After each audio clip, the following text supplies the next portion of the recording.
آپ کو اہم خبر سے آگاہ کرتے چلیں، آبنائے حمز ہماری طاقت ہے، میزائل اور یورینیم پر سمجھوتا نہیں ہوگا، ایران کا دو ٹوک موقف۔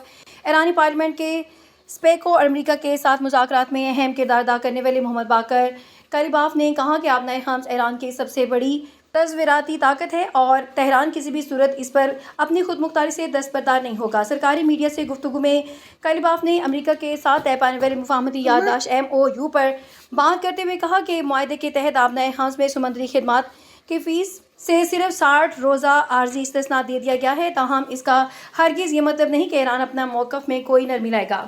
انہوں نے کہا کہ آبنائے حمز ہماری علاقائی سمندری حدود کا حصہ ہے، امریکہ یہ تاثر دینے کی کوشش نہ کرے کہ ایران نے اسے آبی گزرگاہ کو عسکری بنا دیا ہے، ہم کسی بھی قیمت پر اپنے موقف سے پیچھے نہیں ہٹیں گے۔ کلیباف نے آبنائے حمز کو خدا کی عطا کردہ نعمت اور ایران کا سب سے مؤثر ذریعہ طاقت قرار دیتے ہوئے کہا کہ اس کے انتظامی اور قانونی امور پر ایران اور عمان کے درمیان مکمل اتفاق رائے ہو چکا ہے۔ انہوں نے واضح کیا کہ امریکہ کے ساتھ مذاکرات اس وقت تک آگے نہیں بڑھیں گے جب تک مفاہمتی یادداشت کی 5 بنیادی شقوں پر عمل درآمد نہیں ہو جاتا۔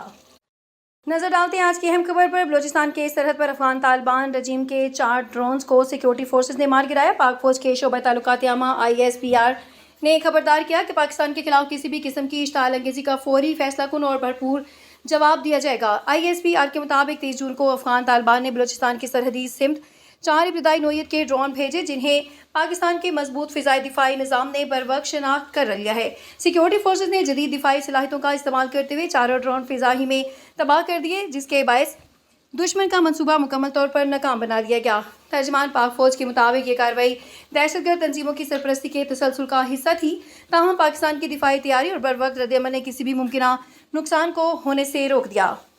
نظر ڈالتے ہیں آج کی اہم خبر پر۔ امریکہ اور ایران کے درمیان تکنیکی مذاکرات اور بدستور جاری ہیں، JD وینس کا بڑا دعویٰ۔ میڈیا سے گفتگو کرتے ہوئے JD وینس نے کہا کہ واشنگٹن اور تہران کے درمیان تکنیکی سطح پر رابطے اور مذاکرات جاری ہیں، جن کا مقصد پہلے سے طے شدہ امور پر پیش رفت کو آگے بڑھانا ہے۔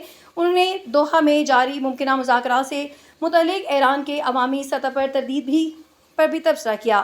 JD وینس کا کہنا تھا کہ ان کے نزدیک ایران کی جانب سے اس نوعیت کے بیانات مذاکراتی حکمت عملی کا حصہ ہیں، جسے انہوں نے فارسی طرز مذاکرات قرار دیا ہے۔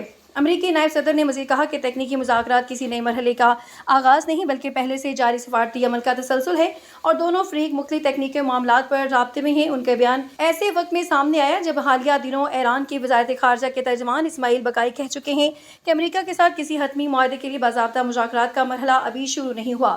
تاہم ایران نے اس ہفتے دوحہ میں مفاہمتی یادداشت پر عمل درآمد سے متعلق تکنیکی بات چیت کے لیے ایک ماہر وفد بھیجنے کی تصدیق کی ہے۔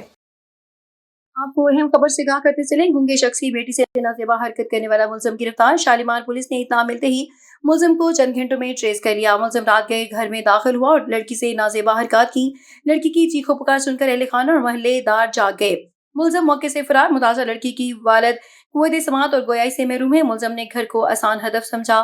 ملزم جمیل کے خلاف مقدمہ درج، مزید تفتیش جاری ہے۔ خواتین کا استحصال کرنے والے کسی رعایت کے مستحق نہیں، SP سول لائن چودھری اثر علی۔ نظر ڈالتے ہیں آج کی اہم خبر پر۔ لاہور کاہنہ نوبستی کچوانا قربان اسکول کے قریب گھر کے کمرے کی چھت گرنے سے متعدد بچے ملبے تلے دب گئے۔ لاہور کے علاقے کاہنہ نو بستی کچوانا فیروز پور روڈ پر قربان اسکول کے قریب ایک گھر کے کمرے کی چھت اچانک گر گئی، جس کے نتیجے میں ابتدائی اطلاعات کے مطابق 8 سے 10 بچے ملبے تلے دب گئے ہیں۔